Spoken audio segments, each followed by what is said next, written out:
والنازعات غرقا والناشطات نشطا والسابحات سبحا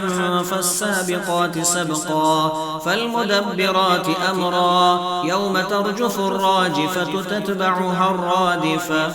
قلوب يومئذ واجفة أبصارها خاشعة يقولون إنا لمردودون في الحافرة أإذا كنا عظاما نخرة قالوا تلك إذا كرة خاسرة فإنما هي زجرة واحدة فإذا هم بالساهرة هل أتاك حديث موسى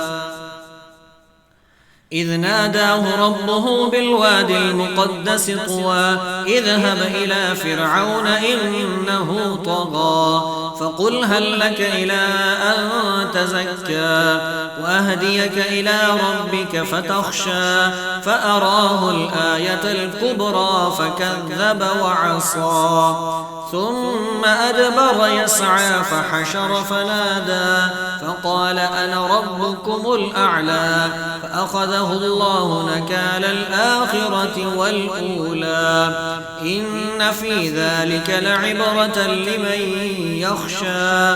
أأنتم أشد خلقا أم السماء بناها رفع سمكها فسواها وأغطش ليلها وأخرج ضحاها والأرض بعد ذلك دحاها أخرج منها ماءها ومرعاها والجبال أرساها متاعا لكم ولأنعامكم فإذا جاءت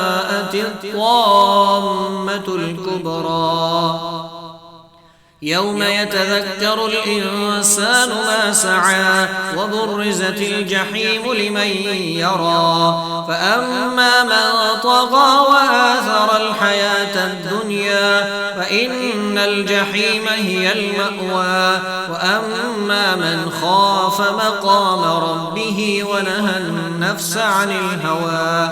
فإن الجنة هي المأوى يسألونك عن الساعة أيان مرساها فيما أنت من ذكراها إلى ربك منتهاها إنما